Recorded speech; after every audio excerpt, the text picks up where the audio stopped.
unprocessed food is generally termed as unhealthy and is always correlated with bad foods that cause weight gain and causes diseases. But this is not true, my friend. You will be shocked to know the milk that we drink on a daily basis, the oil that we use, the spices that we use, the chapatis that we eat from the wheat flour are all processed foods. And processing of the food actually makes a few food groups healthier and safer for us as compared to its unprocessed versions. Okay, but when we talk about food processing, there are always two parts of the coin, but we cannot dismiss the fact that processed foods like ice creams, chocolates, cakes, cookies just satisfies our taste buds and our soul like anything. So, as you know, one of our approach is to not restrict the food, but rather learn how to include all of these foods into our nutrition plan so that it does not just nourish our body, but also satisfies our taste buds and our soul. And as always, Vinay here, lecturer of exercise science at National Strength and Conditioning Association India, a body transformation and performance coach, here to make your transformation and performance journey easier, faster, and enjoyable. And in today's episode, you will exactly know which processed foods are actually good for you, which processed foods are something that you should be cautious about, and why you should be actually cautious about. And last but not the least, how to include your favorite processed foods into your diet so that it just does not nourish your body but also satisfies your soul with the nutrition that you follow. Let's get into today's episode, my friend. Now, just like I told you, cow's milk or even any kind of milk that you drink on a daily basis, the oils that we use, then the spices that we use, wheat flour, all of these foods are processed foods. But the level of processing on these foods is different. The level of processing differentiates and creates a very big impact in making a food better for us and making a food worse for us. Okay, so now let's take an example about the peanuts. We all love eating peanuts, at least I do. Okay, but peanuts are not unprocessed food. Okay, first step of processing is like unprocessed food, that is basically the part of the plants that we get or animals. That's it that is just the unprocessed foods that we have on the list. Apart from that, everything comes into the category of processed foods. Okay, if it is not plucked from a plant or it does not directly come from an animal source, it is a processed food. Okay, we cannot live without processed foods. Food processing is actually made to make life easier for us, to make it easier for us to cook the food, to keep the food safe, to keep the food or store the food for longer. So don't be afraid about processed foods, my friend. Okay, rather let's understand what food processing is, how different food processing works, and which food processing is actually devoiding the food from all of its nutrients, and which is something that we should be a little careful about. Okay, so talking about the peanuts are actually groundnuts, called as groundnuts. They grow beneath the surface of the earth, inside the soil. Okay, they are not fruits or leaves or anything, they are roots actually. Okay, so they comes with a shell, and shell, you just have to peel the shell or open up the shell and you get the peanuts from it, and called as groundnuts actually. Okay, then we eat it. This is the minimal processed version of the peanuts. The second process, or basically the first process of food processing, is actually minimally processed foods. Now what will happen is, now it is not very convenient for everyone every time to get the groundnuts, to deshell them, eat the peanut, throw it away, throw the shells away and everything. Okay, so what we do is we just deshell them, we just get the peanuts out, wash them, roast them, or just dry them so that the fungus, bacteria and everything is non-existent on them, and then pack it, seal it, and then it is sold and we just get those. Okay, this is minimally processed food. Okay, the third step is, there are additions of processed ingredients to the food. Now we don't always like the unsweetened, unsalted, unroasted, unflavored, unfried, non-fried peanuts. Okay, what we actually like is the flavored peanuts which are fried, which have a nice crust of flavoring, seasoning, salts, oils over it, and we like eating those are the peanuts that people actually like, and those are the peanuts that people actually eat while fasting on their upwas and everything. On all of these days, they think that peanuts are a lot healthier. They are giving me protein, carbs, fats, healthy fats, all of these things. But what they don't know is they are eating a lot more calories on their fasting days than they are eating on their normal days due to the deep fried peanuts. Okay, so the second stage of processing is like they're using processed ingredients to process the food. Now here what they would use is they would use the seasoning, they would deep fry it in the oil, they will pour salt over it, again a lot of spices, spice mix, then a little bit of flavors, artificial flavors are added, little bit of preservatives are added, little bit of again taste enhancers are added, little bit of food are added in order to increase the shelf life, make the food a lot tastier, and reduce the cost of production. That is the second step of processing. That is minimally processed ingredients are used. Okay. Then third step of processing is like the processed foods, the actually processed foods. Now actually processed food is like, now you won't actually find a peanut in peanut butters. Okay, peanut butters are like the step 3 of processing, which is like processed foods. Now when the food is not actually in its original form is called as processed food actually. Okay, this is step 3 but in the level of processing. Okay, here peanuts are grinded, a paste is made, and that is called as peanut butter actually. Okay, but this peanut butter is like the unflavored one. This peanut butter is like nothing else is added apart from just salt and the peanuts are added. That's it, nothing apart from that. Then comes step 4 of the food processing, which is called as ultra processed foods. Now ultra processed foods is where the peanut butter isn't just a peanut butter. Then we have a dark chocolate peanut butter where dark chocolate is added. Dark chocolate isn't just cocoa or isn't just dark chocolate. Dark chocolate is cocoa plus a lot of sugar plus a lot of oils in there. Then again a lot of preservatives and additives are added to enhance the color, to enhance the taste, to enhance the shelf life of the product and everything. Then the ultra processed food also, the peanut butter cookies, then peanut butter bread, then peanut butter this, that, all of the 100 different stuffs that are created from the raw material called as groundnut, peanut, and then peanut butter, and then we have a whole list of ingredients. So this is how the food processing works. Now, from getting the groundnuts to peanuts, this process is actually good for us. It makes it easier for us to consume it. It makes it easier to increase the shelf life of the peanuts, and it makes it safer for us to eat, because again, getting the groundnuts from the soil, it may contain a lot of fungus, bacteria, and stuff like that, as they are again directly coming back from the soil, so they might not be as safe for our consumption. Same goes with milk, my friend.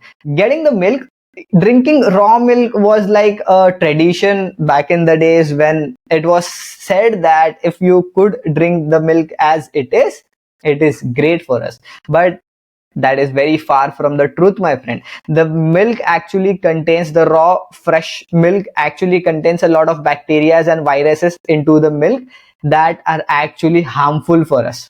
Okay, so that's why it is always recommended to boil the milk before you drink the milk. Okay, so also the milk that we get from Amul or Mother Dairy and all of these things, the milk is pasteurized. Okay, pasteurized is like getting it safe, purifying it, then again boiling it to a degree and pasteurizing it, making it safe for us. Then again the fat content of the milk is regulated, standardized, 3.5%, 5%, 1%, depending upon what milk they would like to sell. That is also food processing, my friend. This food processing is actually good for us. This food processing actually makes the food safer and healthier for us. Okay, so not all food processing is bad. Remove that thing from the back of your mind that processed foods are all bad. But Going ahead from here, now here the food, this was the only extent till which the food processing stays good for us.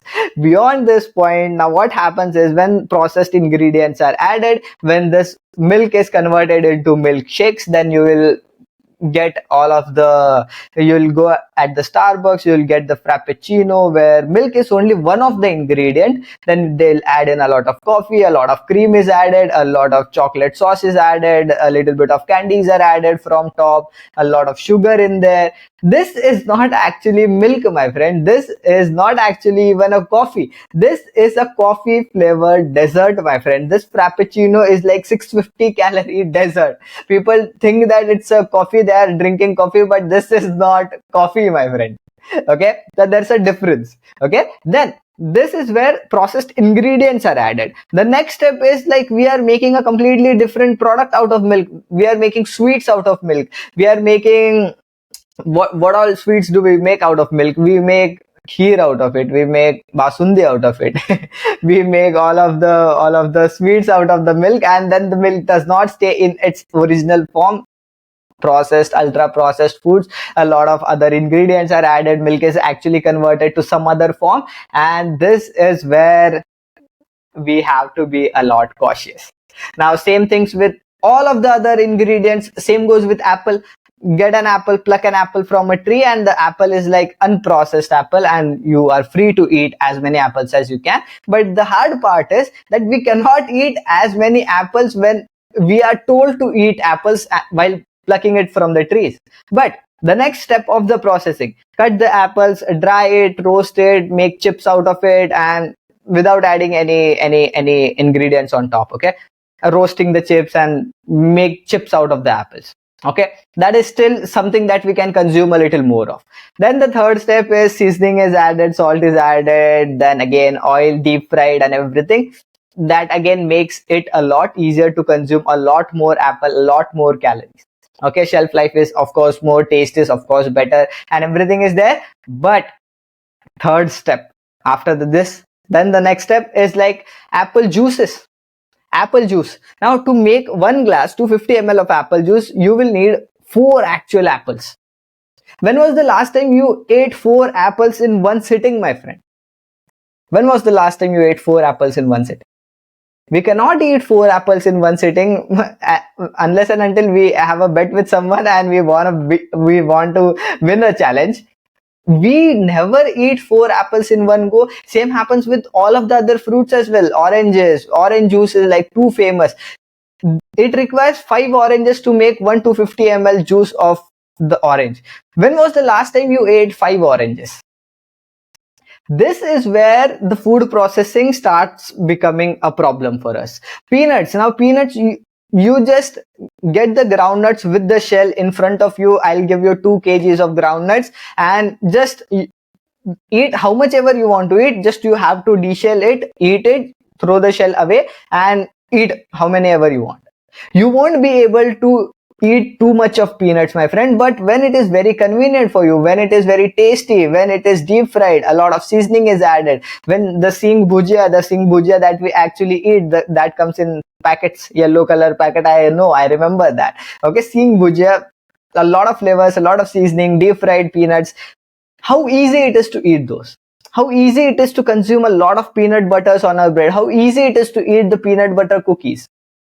Okay, the only bad part about food processing is when the food is ultra processed, what actually happens with the food is, the food, with every stage of food processing, the food loses its nutrients and the essential fibers out of the food.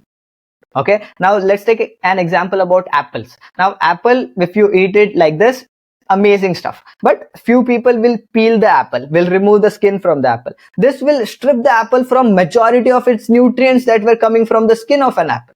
Second step, they will put it into a juicer and they will make a juice out of it. They will scrap out all of the fibers as well out of the apple. Then they'll just drink the water out of the apple, which will contain a lot less nutrients as compared to an apple that was with skin and with the fibers that it actually was intended to be eaten.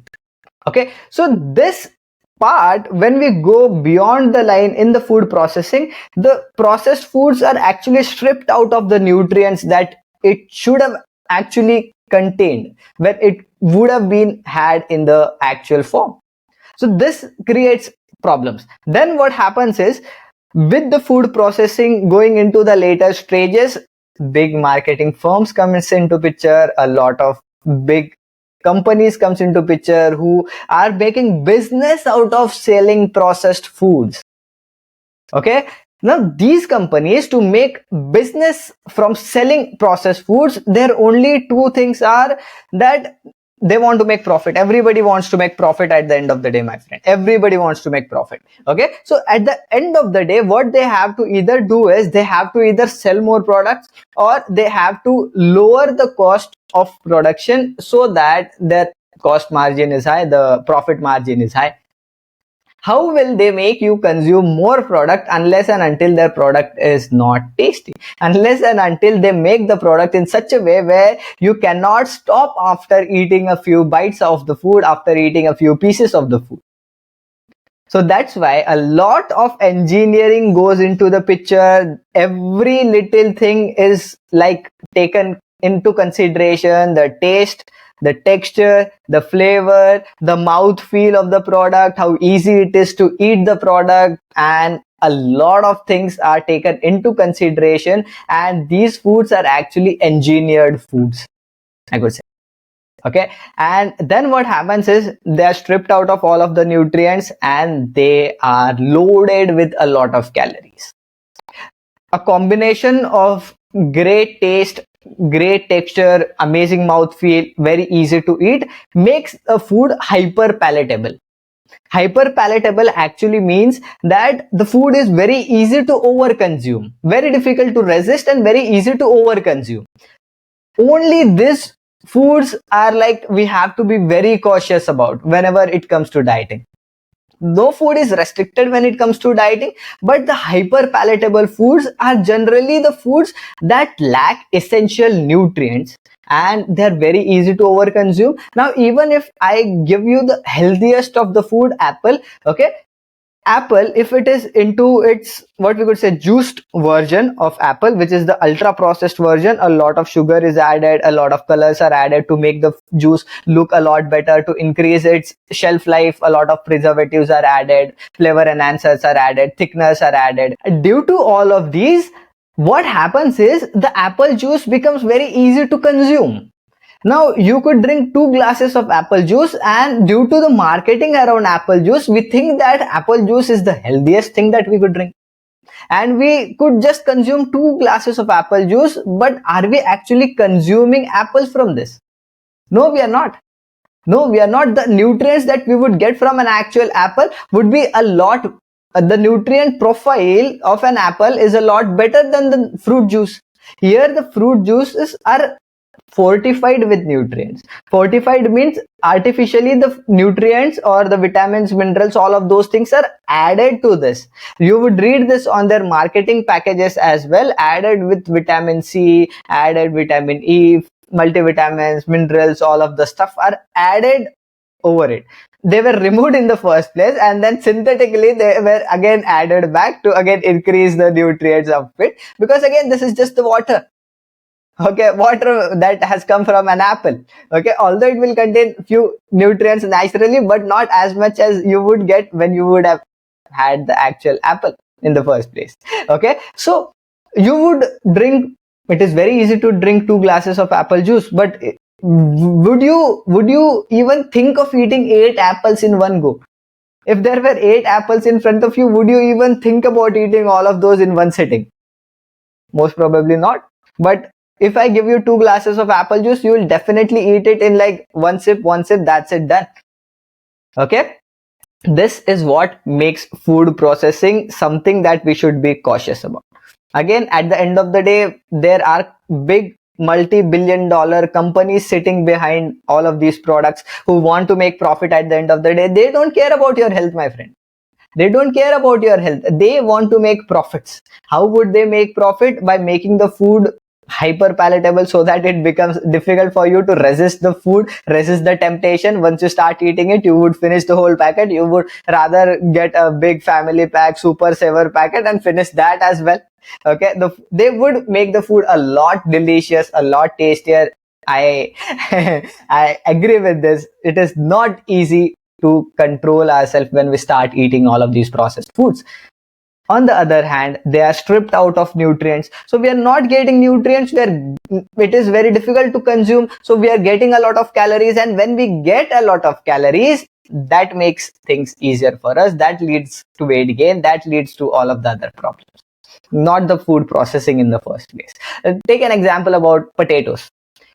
If I give you a potato, I tell you that peel the potato and eat it. How many times will you eat that potato?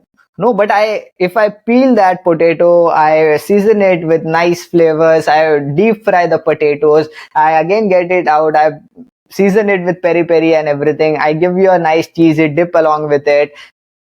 How many potatoes will you eat after this, my friend?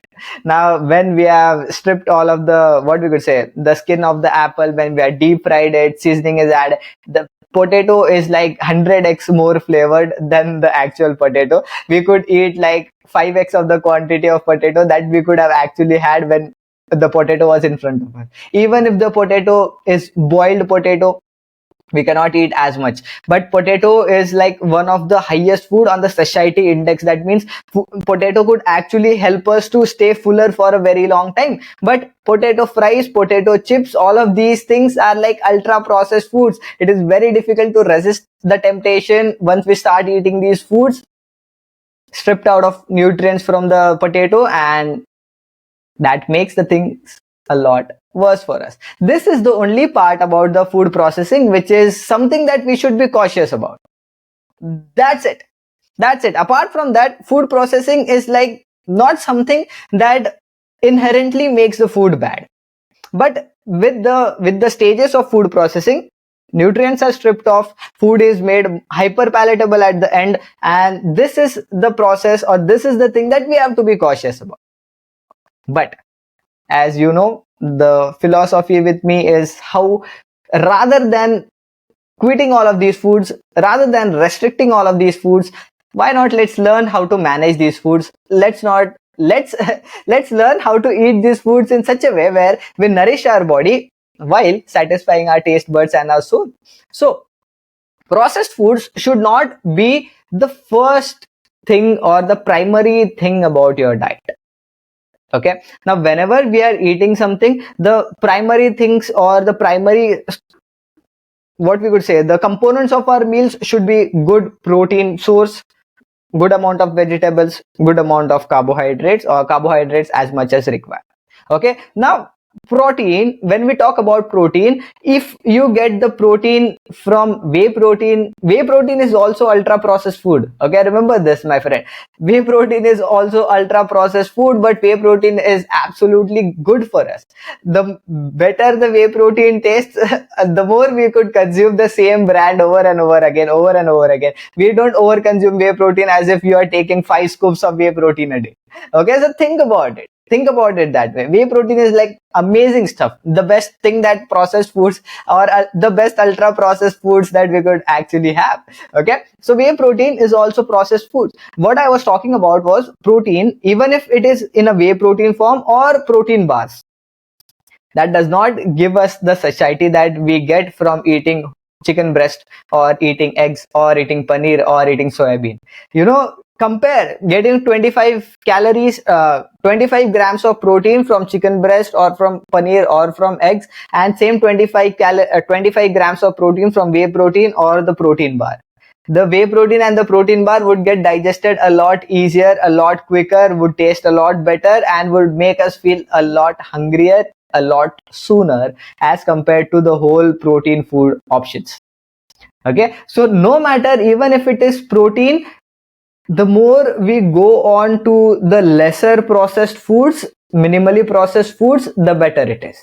The higher we go on the processing scale, the less, the faster the food will get digested, when we get the 25 grams of protein from eggs, chicken, paneer, soybean, we get a lot of nutrients also along with it. But when it comes to whey protein, when it comes to protein bars, we don't get a lot of these, or else they are fortified with this, enhanced with this. Synthetically, these nutrients are added to the protein bars or to the whey proteins to increase all of the stuff, nutrient density. But wholes are always first priority. Okay, not the whey protein, not even the protein bar. Okay, then second stuff, talking about the protein, now we understood that even if it is protein, even if it is protein shake, even if it is protein bars, whole foods are always better. Minimally processed foods are always better and more preferable over the other stuff. Okay, majority of our protein should come from the whole food, and the last 20-25% to 25 grams of protein could come from whey protein. If you are on the go running here and there, that days more protein could come from whey protein. On those days you could carry the protein bar along with you, because again, you cannot always carry the chicken breast and eggs and paneer everywhere with you, but a protein bar is very easy, convenient to carry with you. So there are pros and cons of both the stuff. Okay, so how to include the processed food? Step one is, it should not be the primary thing, or you should not be completely dependent upon the processed food to be or to fulfill the requirements. Okay, it should be the whole foods that would be fulfilling your requirements, and the other processed foods should be as a backup option. Number one, for the essential stuff. Then number two is the non-essential stuff. Okay, non-essential stuff is, now essential stuff, there could it could also mean that you are eating bread, you are eating pasta, you are eating rice, wheat again, wheat is like, there are like farms of wheat, there's a comb in which there are wheat grains, they are like cleaned, then they are grinded, and that wheat flour is made. So this is a processed food, my friend. Okay, but this processing is good for us. Okay, this processing makes it easier for us to make chapatis and consume the wheat actually. Okay, so this processing is actually good for us. When we talk about rice, what happens is, rice is not as white as we see it when it is on our plate, but it is actually slightly brownish in color, with it has a slight, what we could say, the cover of fibers over it. Okay, and this cover makes a brown rice slightly different than white rice, because this brown rice contains that bit of a fiber. It makes it difficult, or takes a slightly longer to digest for us, gives us a little more nutrients than the white rice. White rice is just brown rice stripped of its fiber. It looks great, it feels great, it is easier to digest, it is easier to overconsume, and a lot of those. Okay, so even if it is any of these, pasta, noodles, then again we have got rice, we have got chapati, all of these stuff, even if they are processed, what we should be doing is that their quantity should be limited. Okay, now, could you eat pasta on a diet? Yes. Could you eat rice on a diet? Yes. Could you eat chapati, bhakri on a diet? 100% yes. Could you eat noodles? Definitely. What you just have to do is minimize or regulate the quantity of these foods, because it is easier to overconsume. Not because they are inherently bad, but it is very easy to overeat, difficult to overconsume, contains very less or no nutrients at all. That is why we need to control the quantities, not restrict it altogether. Okay, make sense? Then we talk about the third category, which are desserts. Okay, desserts, which, like, whatever it is, even if they are chips, even if they are wafers, even if they are fries, even if they are chocolates, ice creams, pasta. Pasta means, first pasta, I meant that you bring the pasta home, you cook it in front of you, you know the ingredients that are going inside the pasta, and that kind of a pasta. The pasta you are going to eat at a restaurant, order from outside, you are going to eat it outside your home, you don't know how it is cooked and all of those things. This falls into the third category. Okay, these are desserts, my friend. What does dessert mean is that we are going to eat the dessert after we have had a good whole meal. Okay, good whole meal would have a good primary lean protein source, would have a lot of veggies, would have carbohydrates as much as required. And if you want to eat the desserts, skip the carbohydrates from the meal and consume it from the desserts at the end. We eat dessert at the end of the meal, my friend. Okay, desserts, we don't eat dessert in as much quantity as of meal. We eat smaller quantity of desserts and after the meal itself. Okay, so once the meal is done, now you could have the desserts, my friend. Here you could always have, I don't mean to say always means have it every day, but on the times, on the occasions when you are out, when you are at a wedding, when you are at a party, and you have a little bit of free time to reach your goals don't come with a very hard and fast deadlines. You are in no hurry to meet those deadlines, because again, all of these small stuffs are going to delay your timeline of the goals. Okay, the flexibility with the process and the rate of results are like inversely proportional. If you are very flexible with the process, the rate of results would be down. If you keep the process nice and strict, rate of progress would be a lot higher. Okay, so whenever I say that we don't have to restrict all of these things, we can eat all of these things, does it not have impact on the transformation journey? It has, my friend. 100% it has an impact on the transformation journey in the small run. Okay, in the small run. Now eating one scoop of ice cream would have an impact for a day or two. Your weight would be slightly higher. In a week, it could just, what we could say, the normalize the calorie balance for the week, and you might not lose weight for that week, but that is done. Next week it won't be hampering your long term progress. Okay, if that one scoop of ice cream helps you to stick to the plan for like a long time, then that one scoop of ice cream is actually good for you.